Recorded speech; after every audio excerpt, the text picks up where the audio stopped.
क्या काम करता है, इसमें होने वाली डिसीज क्या क्या है, किस कारणों से ये ढेर सारी डिसीज हमारे अंदर होती है। तो सबसे पहले जो लीवर है, लीवर के अंदर आता है inferior vena cava. Inferior vena cava ये लीवर की सबसे बड़ी नस होती है, यानी कि एक सिरा होता है जो शरीर के निचले हिस्से में पाया जाता है, और ये हृदय में ब्लड ले जाने का काम करता है।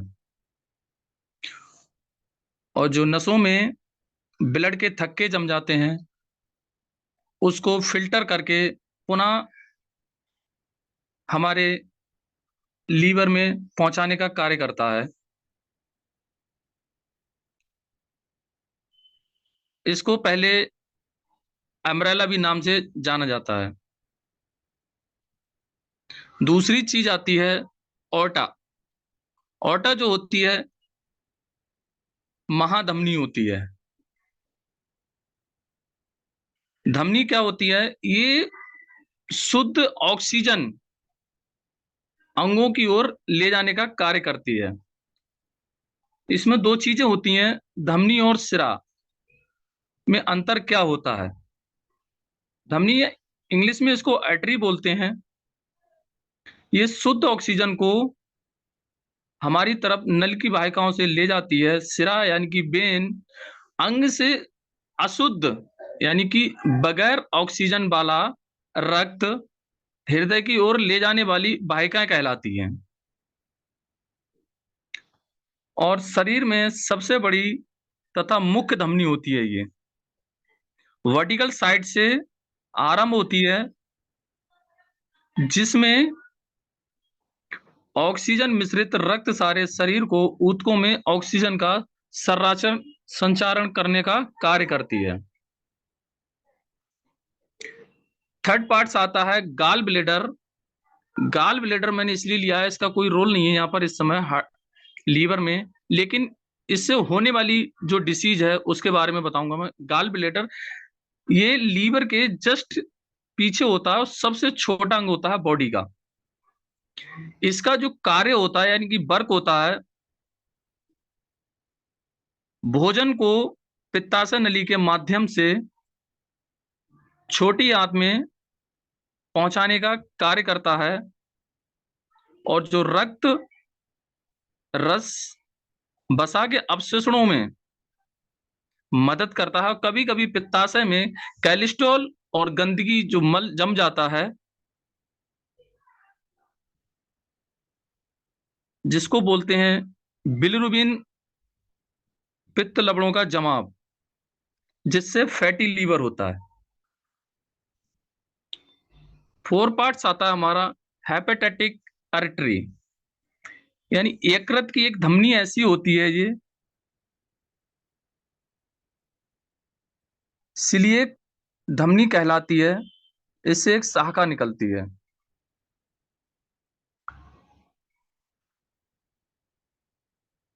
गाल ब्लैडर के नीचे एक छोटी सी एक नस होती है जिसको कॉमन बाइल डक्ट कहते हैं, यानी कि आम पित्त नली। ये वो नली होती है जिस मनुष्य के अंदर पित्ताशय की मात्रा होती है, यानी कि पित्ताशय होता है उसी व्यक्तियों में ये पाई जाती है। गाल ब्लैडर बहुत से लोगों के लिए ऑपरेट करके निकाल दिया जाता है, उन लोगों में ये चीज नहीं पाई जाती है। और ये दो चीजें होती हैं, ये वाहिका मुख्य यकृति वाहिनी तथा पित्ताशय वाहिनी के मिलने से बनती है। आगे चीज जो आती है पोर्टल वेन, ये एक नस होती है, ये भी एक रक्त वाहिका है जो आपके पेट के कई अंगों से रक्त को यानी कि ब्लड को ले जाने का कार्य करती है, और हृदय में लौटने का भी कार्य करती है, जिसमें पुनः प्रसारित होने से पहले उसको फिल्टर भी करने का काम करती है।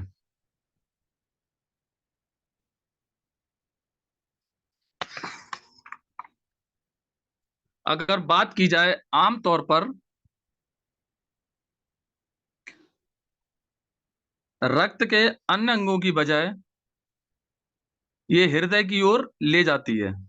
आपको हेपेटिक पोर्टल सिस्टम यानी कि नसें सीधे आपके हृदय की बजाय आपके लीवर को रक्त भेजती हैं, और आपका जो पोर्टल सिरा तंत्र है, जो नसों से बना हुआ एक जाल है, इसको नेटवर्क जो पेटों में अंगों से रक्त निकालने का कार्य करती है, जैसे कि छोटी आंत हो गई, बड़ी आंत हो गई, पेट है, अग्न्यास है, तिल्ली, पित्ताशय की थैली, इनसे ये ब्लड ले जाने का कार्य करती है।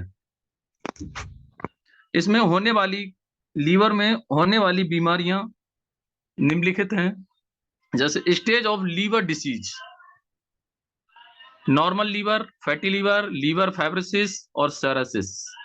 हम बात करते हैं नॉर्मल लीवर की, तो नॉर्मल लीवर में बात करने लायक कुछ है नहीं, क्योंकि नॉर्मल तो नॉर्मल होता है।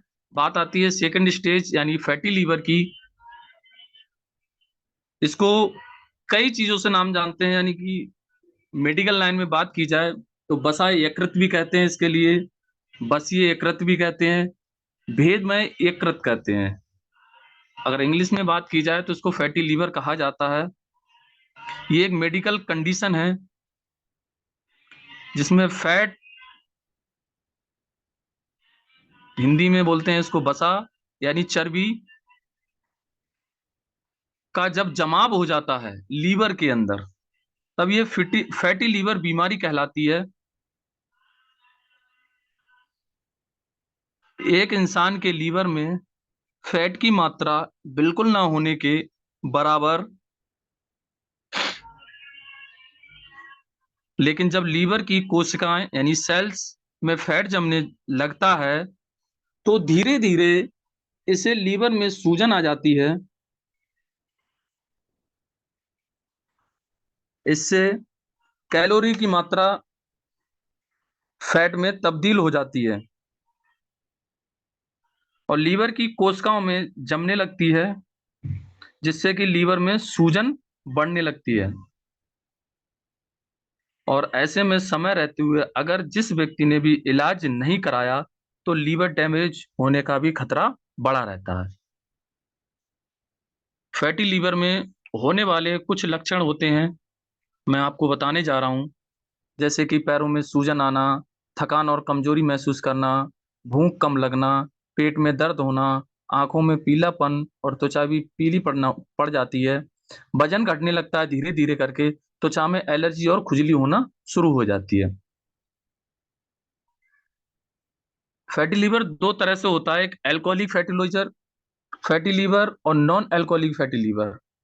एल्कोहलिक फैटी लीवर वो होता है जो ज्यादातर शराब पीने से होता है, स्मोकिंग करने से होता है।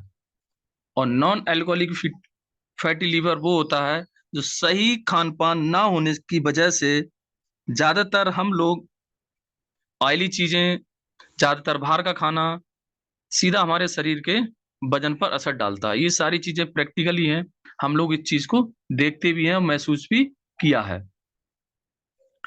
और फैटी लीवर में बीमारी के कुछ लक्षण होते हैं, कुछ कारण भी होते हैं किन कारणों से फैटी लीवर बनता है, जैसे कि ज्यादा मिर्च मसाला, तला भुना चीज, ज्यादा मोटापा होना, खून में फैट का बढ़ना, कोलेस्ट्रॉल, हाई बीपी, मेटाबॉलिज्म का बढ़ना, और एलोपैथिक दवाइयों का साइड इफेक्ट तो लीवर से सीधा असर डालता है हमारे फैटी लीवर पर। तीसरा आता है लीवर फाइब्रोसिस। अगर हमारे लीवर में किसी तरीके से गिरने से या एक्सीडेंटल से चोट लग जाती है या घाव हो जाता है, सूजन ज्यादा होने लगती है, जिसमें स्वस्थ जो ऊतक होते हैं हमारे लीवर के, वो जख्मी हो जाते हैं। इसी तरीके से लीवर धीरे धीरे करके काम करना बंद कर देता है और कोशिकाओं का भाव जो घाव होता है वो और उत्तेजित करता है। यकृत में कोलेजन और ग्लाइकोप्रोटीन जैसी अतिरिक्त जो प्रोटीन का निर्माण होता है, जिन्हें हेपेटाइटिस के रूप में जाना जाता है। लीवर की कई प्रकार की और भी बीमारियां होती हैं, फाइब्रोसिस का कारण बन सकती हैं, जैसे कि ऑटोइम्यून हेपेटाइटिस और वायरल हेपेटाइटिस बी और सी। जैसे कि हम सभी जानते होंगे, हेपेटाइटिस बी और सी भी जानते हैं, लेकिन ऑटोइम्यून हेपेटाइटिस भी एक बीमारी होती है जो कि लीवर फाइब्रोसिस में आती है। बात करते हैं ऑटोइम्यून हेपेटाइटिस की। जब समस्या किसी मरीज को हो जाती है तो धीरे धीरे करके रोग प्रतिरोधक क्षमता बिल्कुल नष्ट हो जाती है लीवर की। इसके कारण मरीज का इम्यून सिस्टम खुद ही लीवर की कोशिकाओं पर हमला करना शुरू कर देता है।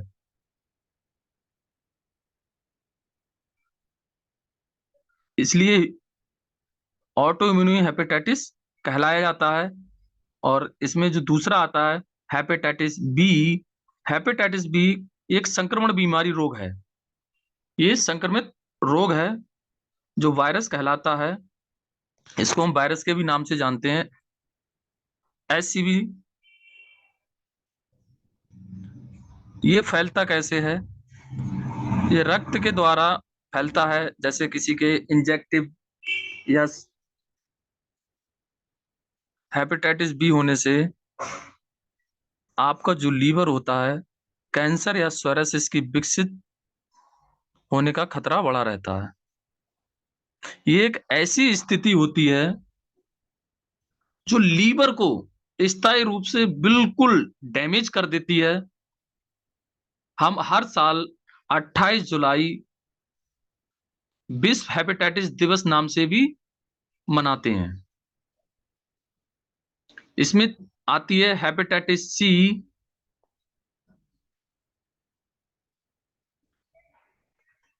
ये पूरी तरीके से एक मानव रोग है। इसे किसी हम जानवर पे प्राप्त नहीं किया जा सकता और ना ही इसे दिया जा सकता है।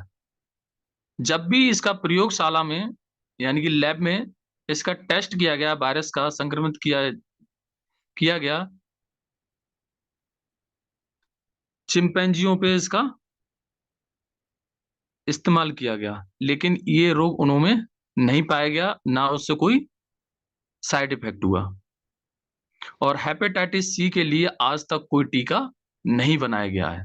हेपेटाइटिस बी का टीका बना हुआ है, लेकिन हेपेटाइटिस सी का आज तक टीका नहीं बनाया गया है। ये गंभीर बीमारी है जिससे फेलियर या कैंसर की भी वजह बन सकती है। हेपेटाइटिस एक वायरल इन्फेक्शन है जिसे लीवर से संबंधित बीमारी होती है, जो एक व्यक्ति से दूसरे व्यक्ति में भी फैलता है। इस संक्रमण रोग है सामान्यतः रक्त संपर्क जैसे संचारित इंजेक्शन, विशेष रूप से बॉडी पियरिंग या टैटू संबंधित जो एक्सेसरीज, यानी कि दूसरे बॉडी से अगर किसी भी व्यक्ति का ब्लड किसी व्यक्ति में चढ़ाया जाता है, उसको अगर उसको ऑलरेडी हेपेटाइटिस सी है तो उसको हेपेटाइटिस सी ट्रांसफर हो जाता है। या हम बॉडी के किसी भी संपर्क में आते हैं, जैसे टैटू बनवाते हैं, किसी प्रकार का कुछ भी करते हैं, या इंजेक्टिव इन्फेक्शन इंजेक्शन हम किसी के लगाया हुआ अगर दोबारा उसको लगा देते हैं तो उससे भी हेपेटाइटिस फैलने का ही डर रहता है। दूसरी चीज, इसके अलावा गर्भावस्था में मां से शिशु को ये संक्रमण रोग हो सकता है। ये जेनेटिक ये जेनेटिक रोग है, ट्रांसफर मदर से भी फादर से भी, फैमिली में किसी भी पेरेंट्स को अगर हेपेटाइटिस सी है तो ये ट्रांसफरेबल है, किसी को भी हो सकता है फैमिली में।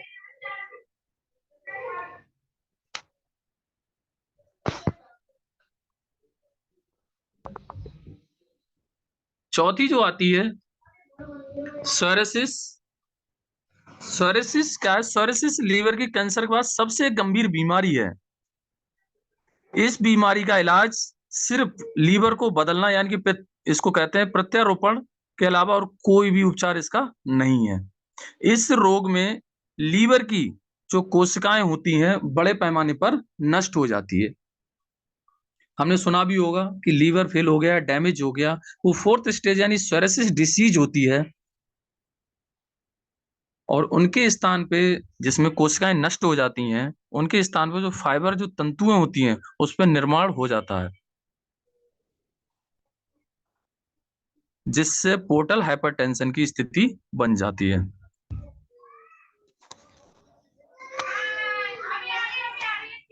हमारी ईएलएफ सिस्टम इन सभी बीमारियों से छुटकारा पाने के लिए यानी कि निजात पाने के लिए हम सभी के लिए लेके आया है लीवर केयर सिरप, जो कि लीवर में होने वाली सभी बीमारियों में ये काम करता है। ये जो प्रोडक्ट है आयुष मंत्रालय से सर्टिफाइड प्रोडक्ट है, इसमें सभी आयुर्वेदिक तत्व पड़े हुए हैं।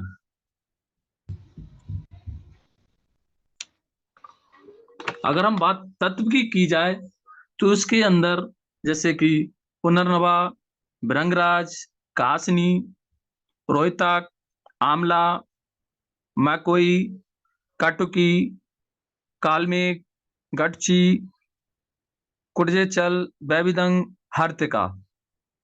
यानी कि पुनर्मा का जो कार्य होता है,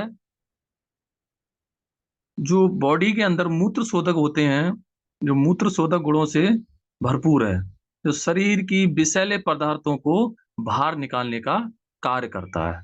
जैसे हमारे बॉडी यानी एक तरीके से बात किया जाए, जितने भी विषैले पदार्थ बॉडी के अंदर पनप रहे हैं या ऑलरेडी बने हुए हैं, तो उनको मल मूत्र द्वारा बाहर निकाल देता है। अब इसमें भृंगराज है, जो लीवर की सूजन है उसको कम करता है, और हेपेटाइटिस सी में इसका बहुत बड़ा योगदान है। हेपेटाइटिस सी से जो भयंकर है, वायरल से भी बचाता है। कासनी, इसका प्रयोग लीवर की बीमारी, खून बढ़ाने, सूजन, पीलिया में इसका उपयोग होता है। रोहितक, ये लीवर को मजबूत बनाने में सहायक है, खून बढ़ाने में सहायक है। आंवला, अगर किसी का लीवर सही तरीके से कार्य नहीं कर पा रहा है, जैसे कि फैटी लीवर हो गया या लीवर फाइब्रोसिस हो गया, तो उसमें सारी समस्याओं की लीवर इन्फेक्शन में मदद करता है। अब जैसे मकोई हो गई, अगर किसी लीवर की संबंधित कोई भी दिक्कत होती है, तो डॉक्टर उसको आयुर्वेदिक जो वैद्य लोग होते हैं मकोई का काढ़ा पीने के लिए भी सलाह देते हैं। ये ऑलरेडी हमारे प्रोडक्ट के अंदर पड़ा हुआ है। कटकी, ये लीवर की सूजन को कम करता है, साथ ही लीवर की कार्य क्षमता यानी कि इम्यून सिस्टम को भी ये बढ़ाता है। भूख में भी काम करता है। कालमेघ, कालमेघ में एंटीबैक्टीरियल और एंटीऑक्सीडेंट के अलावा जलन, सूजन कम करने और बुखार में भी ये काम करता है। लीवर की सुरक्षा बढ़ाता है, यानी कि एंटीडोर का भी काम करता है। रोग प्रतिरोधक क्षमता बढ़ाता है। गडची एक टॉनिक है, ये खून बढ़ाने जैसे कि खून साफ करने में भी एंटीऑक्सीडेंट का एंजाइम का स्तर भी बढ़ाता है। अब बात की जाए जैसे हर्तिका है, आयुर्वेद में हर्तिका को बेहद असरदार, बहुत ही ज्यादा बेशुमार औषधियों में गिना जाता है। ये लीवर की समस्त बीमारियों के अलावा अन्य बीमारियों में इसका इस्तेमाल किया जाता है, जैसे कि blood sugar control, blood pressure से लेकर डाइजेशन से लेकर और डायबिटीज में भी ये फायदेमंद होता है। तो ये हमारा लीवर सिरप बहुत ही ज्यादा, बहुत ही जबरदस्त ईएलएफ लेके आया है। सारी बीमारियां लीवर से जो मैंने अभी आपको बताई थी, उसमें सभी बीमारियों में ये काम करता है। इसका मेन रोल लीवर में होने वाली बीमारियां या जो पहले से बीमारियां पनप रही हैं उनको कम करने का भी कार्य करता है। और अगर हम स्वस्थ नॉर्मल लीवर में अगर हम इसको ले भी लेते हैं, तो ये जो बीमारियां बनती हैं, फैटी लीवर, लीवर फाइब्रोसिस और सोरेसिस बीमारियों